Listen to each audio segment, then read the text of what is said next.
Right, another absolutely splendid place to sit and read. I often cycle out here, bring my book and sit down and just have half an hour's rest between cycling out and cycling back by reading something entertaining.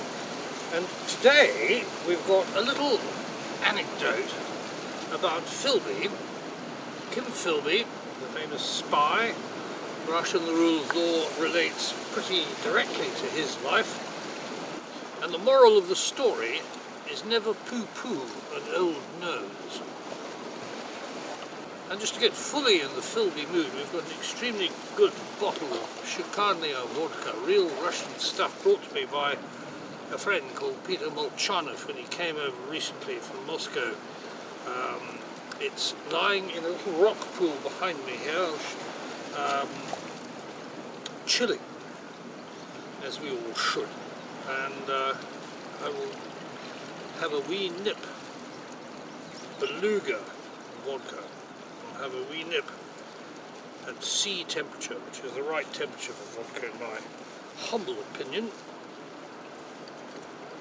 So, this is just a short little reading.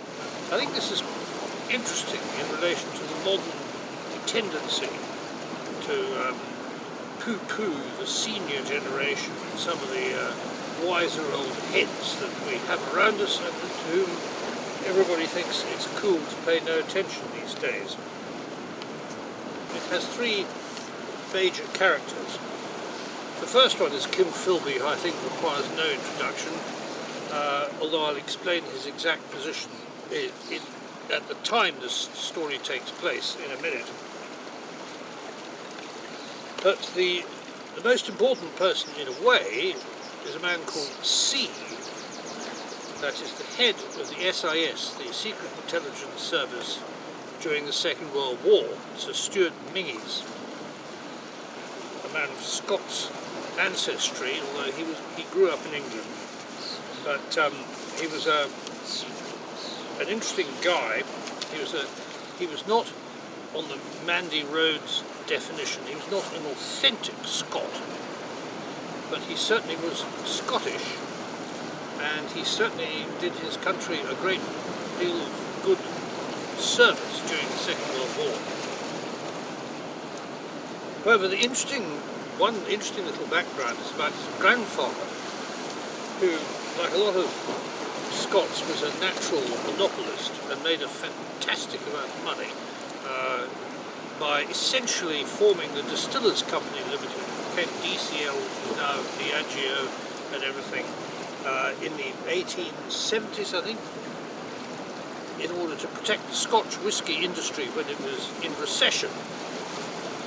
And there's a little interesting paragraph in this book about that, because this book is called C, and it's by a man called Anthony K. Brown, and it is a biography of Stuart Menzies. It's extremely long, very detailed, and very, very good.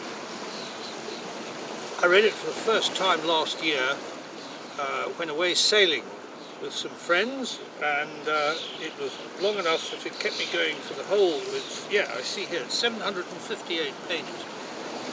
Before the appendices, the notes, and the index. It's a substantial piece of work, and Anthony K. Brown is a very good writer. He's written about the Philby family and all sorts of other things connected with intelligence in the Second World War.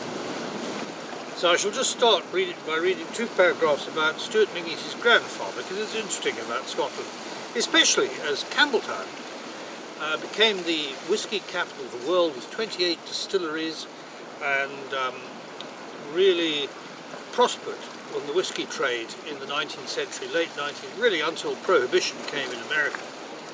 And the person who turned Scotch whisky into the international favourite of the cocktail hour drinker, really, was Stuart Menzies' grandfather, Graham Menzies.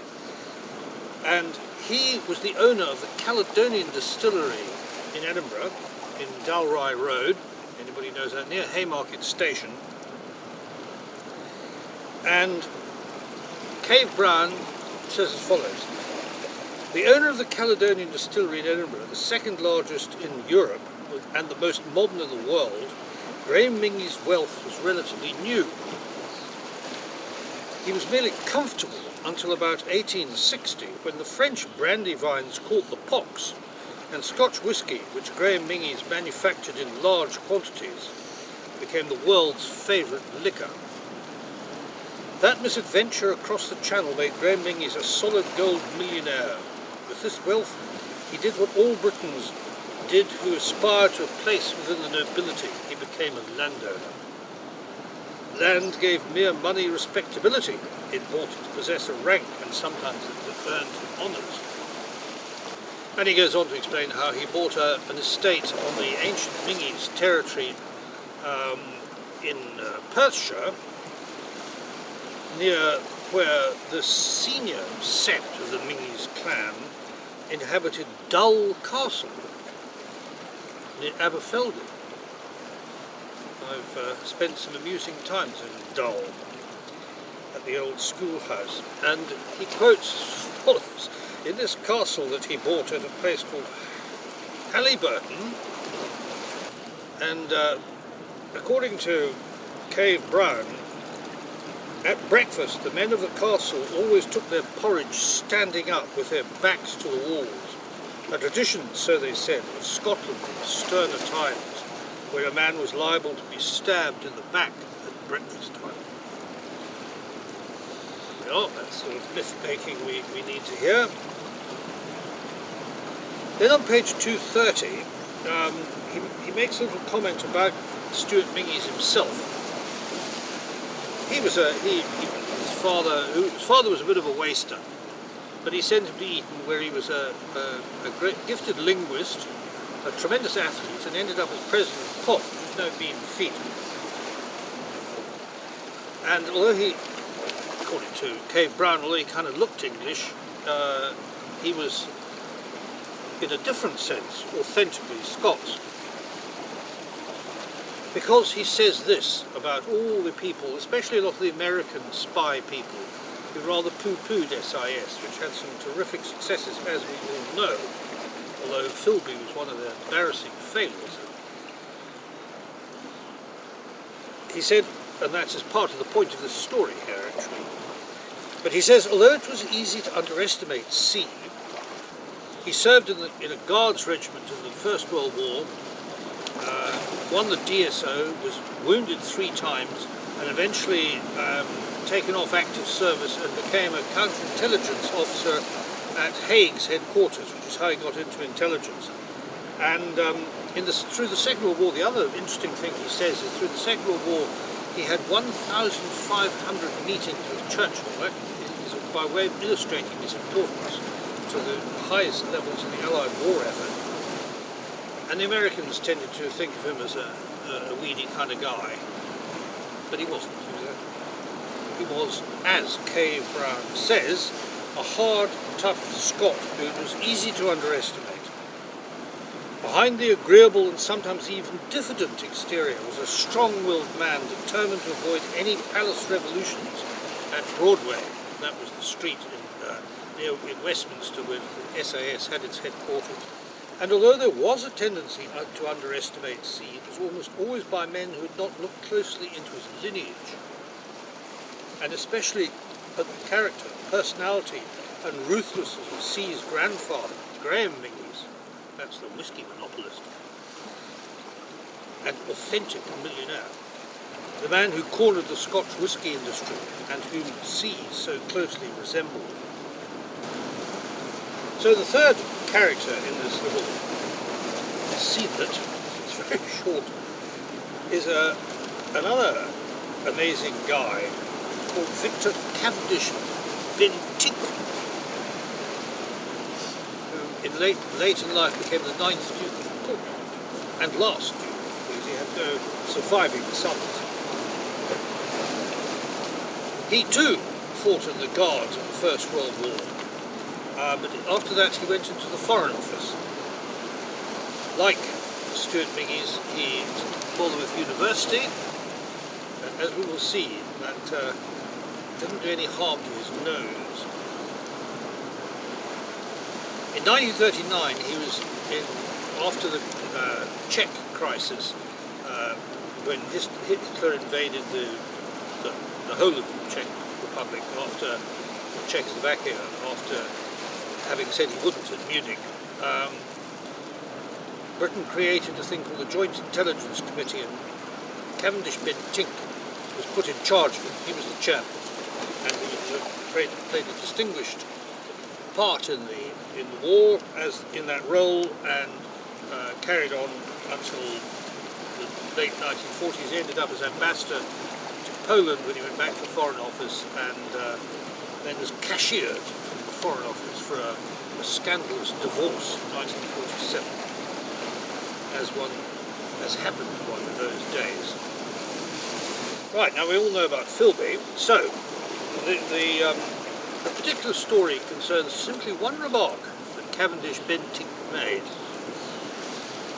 He was the senior man in this situation. Stuart Menzies, as head of SIS, reported to Cavendish-Bentinck, and although Stuart Menzies had a bypass channel through to Churchill, Cavendish-Bentinck also did, and was in the hierarchy the senior man.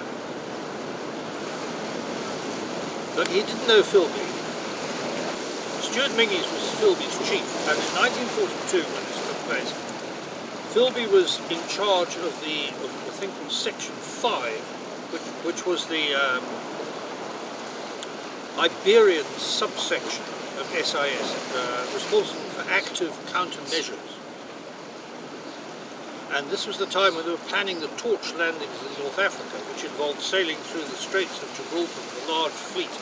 And it was imperative that the Germans did not know, or had no means of finding out that the Allies were sailing through this important place.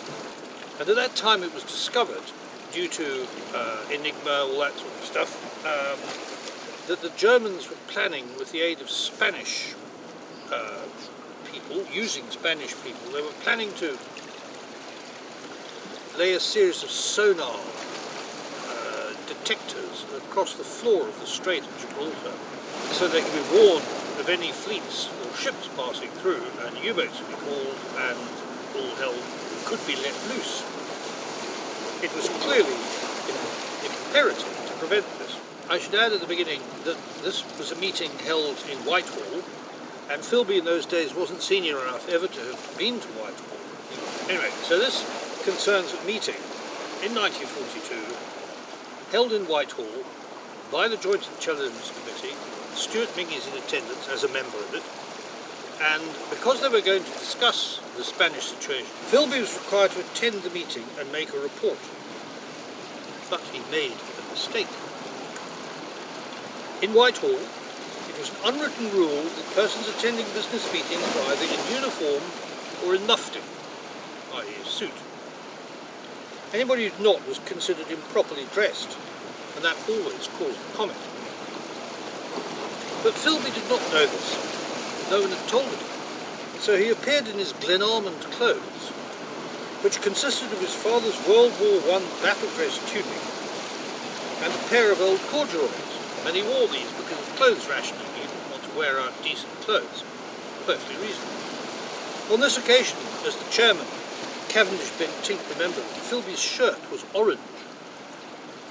Startled by this ensemble, Cavendish-Bentinck nudged C as Philby entered the room and made his way round the committee table to some visitors' chairs set against the wall and asked, as Cavendish-Bentinck asked C in a pew-like whisper, "Who's that scruffy bugger?" Menzies replied, "Young Philby, St. John Philby's son. He's with me, good lad." Cavendish-Bentinck retorted, "Looks like a damn Bolshevik to me."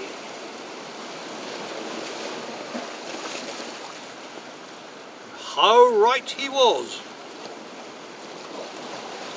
So sometimes the old noses are the best noses. Never poo-poo an old nose. That's the moral of this particular story. And except for the fact that I highly recommend this book, if you're at all interested in this arcane aspect of the war for the rule of law in the continent of Europe in the 1940s. So there we are, and I think with that, on that happy note, we will go and see how the the vodka's doing and have a wee nip in celebration of another beautiful day.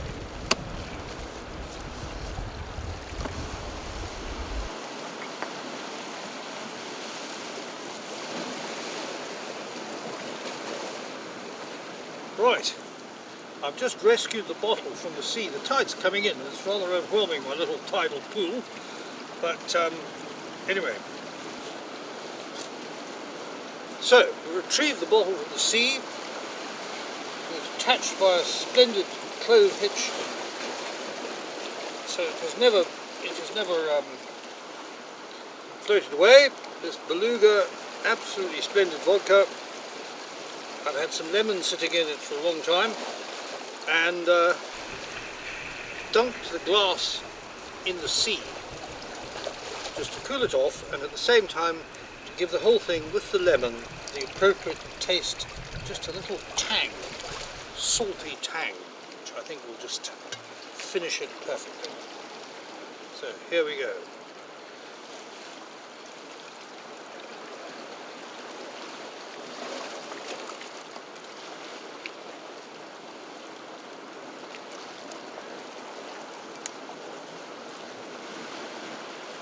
Here's to old noses, dead spies, and many happy future book recommendations from this YouTube channel.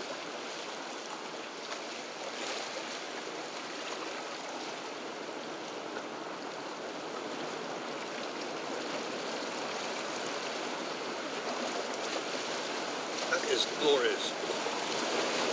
I don't normally drink vodka, but I make an exception for this kind of stuff. I'm not a vodka person, I prefer a good malt myself. I'm always Graham Minnie's, although I think his was blended whiskey, so I'll pass over there. That was the fashion of those days. Anyway, there we are. I shall now... Oh, yeah. Suddenly the day is slightly brighter. Head back on the bike in good trim to Campbelltown.